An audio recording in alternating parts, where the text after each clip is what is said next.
am in the hair community because I love hair and I speak about hair, but I try and stay out of the mess because don't come for me, I won't come for you. Don't do it. Yeah. My whole family going backwards. Don't think about it too much. Hey guys, I actually missed you guys. Did you miss me? I missed you. I hope you guys had a really nice holiday and you are doing your shopping as safely as possible. Hey guys, welcome back to my channel. If you are new here, I am April Sunny, and today there are some tiny things that could be destroying your hair care routine and you don't even know it, girl.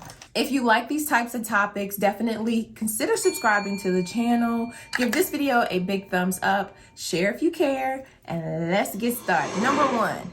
And I feel like this one people don't really speak about, and it needs to be spoken about because we do it so often. And that is speaking poorly about your hair. If I can find it, I'm going to link it down below. But like they did a study when they were speaking positively to a plant and the plant grew like crazy. And when they were speaking negative to a plant, the plant died.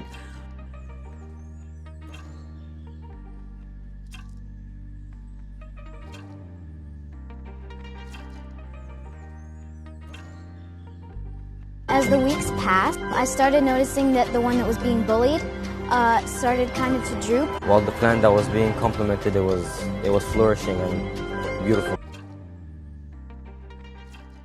So if you speak negative into your hair or you think negative about your hair and you can't see your hair beyond where it is, it comes out that way. Trust me. Before I got COVID and started losing like massive amounts of hair and all of that, like the year prior, I promise you, I spent that entire year saying, I'm going to cut my hair up to my ears. My hair is so thin. My hair is so thin. I was saying it constantly, you guys, constantly.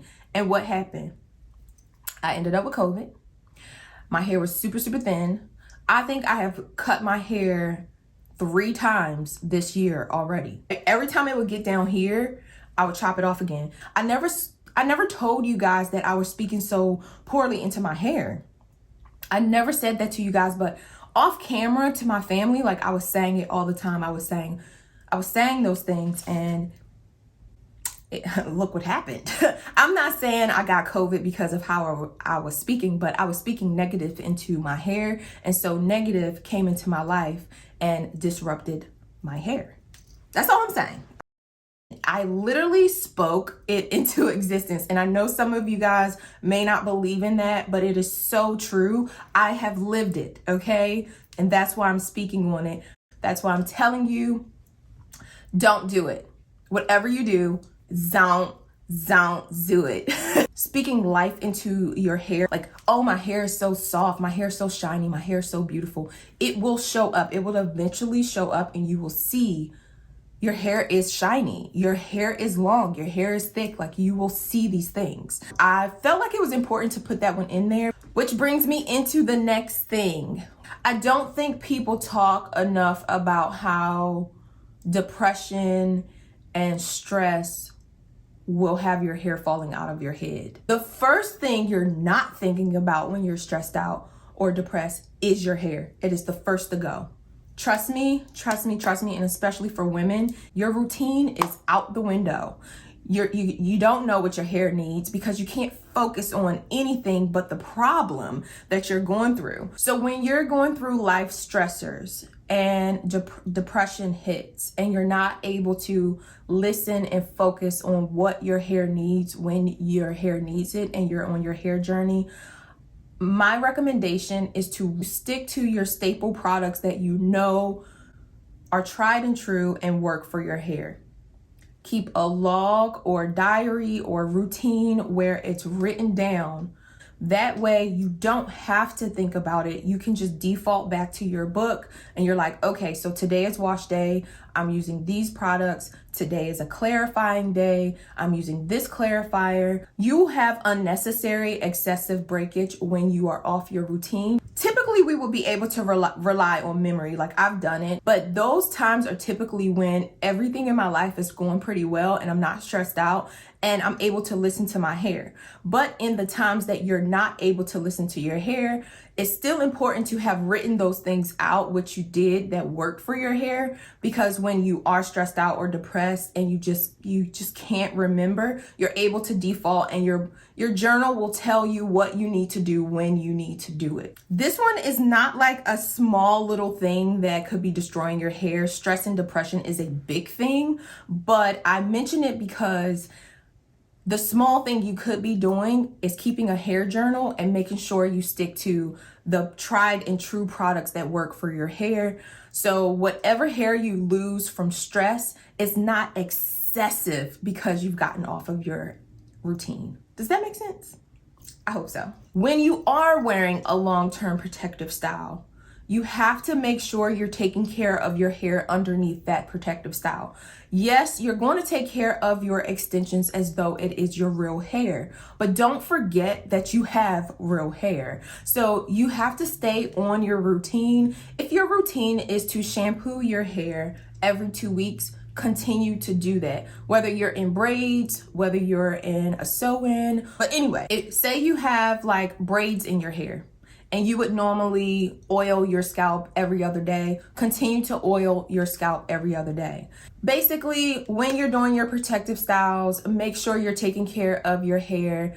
Oh, and another thing, this part back here, when you're in a protective style, your nape area, do not forget that area. So after you get out the shower, I don't know about you, but I know my nape area, it's still a little damp. Like no matter how much I try not to get that hair back there wet, it still gets wet. Okay, so what I have done was just take advantage of the fact that my hair has been hydrated by the water back there. I take a little bit of leave-in conditioner, put it in that area, and then follow that up with a little bit of coconut oil to make sure my nape area is moisturized, because it's so easy when you're in a sew-in to have that area break off. And even when you have braids in your hair, that is the first area to get wet. So if you get out the shower and you just let that area dry, over time, it's gonna dry out and break off. I mean, even if you're not in a protective style and your nape gets wet, you gotta take care of that because it eventually will break off. A tiny thing that could be destroying your hair is getting off of the routine of getting your relaxers when you're supposed to. Say you get your hair relaxed every 8 weeks and you do not know how to take care of your hair or what your hair needs beyond that relaxer treatment past 8 weeks. You have to stay on. If you're not trying to learn how to stretch your relaxers, you're just doing it because other people do it, I don't find that to be a smart thing to do. Don't do it. Don't do it. Don't do it. Don't say, okay, I normally get my relaxers every 8 weeks, but this time I want to stretch it to 12. No ma'am, no ham, no Sam, no turkey.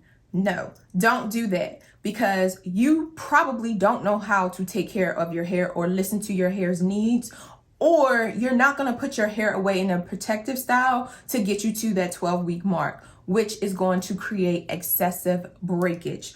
We don't need that, okay? Say you get a relaxer every 12 weeks and you want to stretch it to 20 weeks. I would recommend finding a style from week 14 to week 20, a longer protective style, say cornrows, braids, whatever. Some form of style where you can put your hair away if you don't know how to take care of your hair past 14 weeks to get you to that 20-week mark. Don't just keep trying to style your hair daily because you have more new growth than you know what to do with. That is going to cause breakage. If you have some other recommendations to stretching your relaxer without, additional breakage, definitely leave it in the comment section down below. I love this community here because you guys actually engage with each other and try and help each other and not tear each other down. There are some YouTube channels that I go to and I look in the comment section and the the comments towards one another is so stinking negative that I just leave the channel. Like, thank goodness we don't have that here. I love you guys. You guys are so positive and helpful to one another, and that matters in this hair community. And that's what I love about my channel, and that's what I love about this portion of the hair community. I like the people who don't judge but are there to be helpful. Okay, be mindful of how you're setting your hair, because that could be why your hair is breaking off, how you're setting it at night. You know, when you wrap your hair so much, you get into a routine and it's so quick, like you do it so quick at night that you don't even feel that you're ripping your hair out of your head. And that's what I was doing. I was literally like just ripping these little pieces out of my head at night, every night. Okay, you guys, so I literally just left the gym and I'm about to get in the shower, but I have to wrap my hair. So I wanted to show you guys exactly how I wrap my hair at night now to avoid breakage, because we had some severe breakage right here in the front. So I'm gonna show you what I did. Hold on. Okay. I've been sweating. Don't judge me. So tired. All right.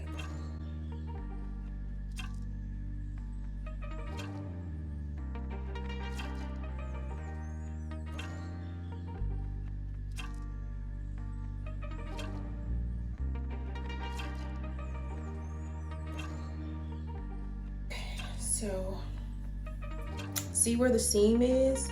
That's gonna go on the outside. So I have to flip this over to where the seam is flat and the fabric is a bit more silkier. And so I literally just do this.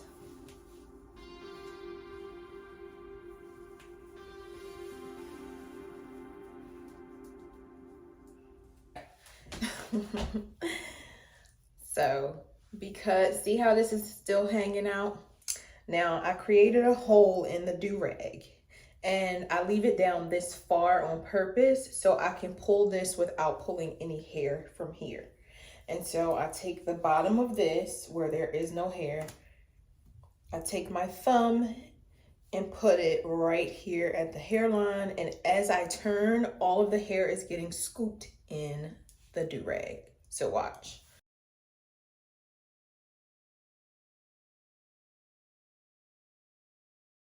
Back to the front and push everything up.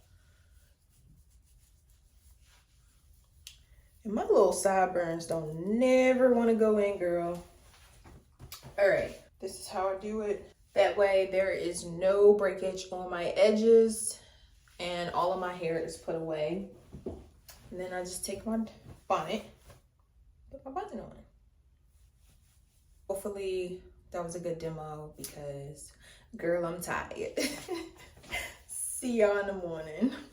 And it does take a while for you to notice that you're breaking your hair off. It does take a while, but when you notice it, it's like, what have I been doing? Like, the rest of my hair is not breaking off, but I love waves in my hair.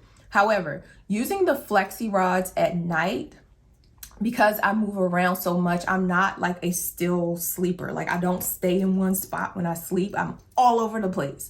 And so my hair would break off like right here. So I would wrap the flexi rod like this and like hold it right there at night. I would put my do-rag on to kind of like keep them in place, and then I will put my bonnet on. But the thing about that is, it still will break your hair. And it's not like big portions, but you'll see like small little breaks in hair over time. And so actually, to get that style and not have to do it overnight, I use the wrap curl. You guys see me use the wrap curl rollers. Let me show you. So to get that look without damaging my hair overnight, I do use the wrap curl rollers. I've used these to get that look.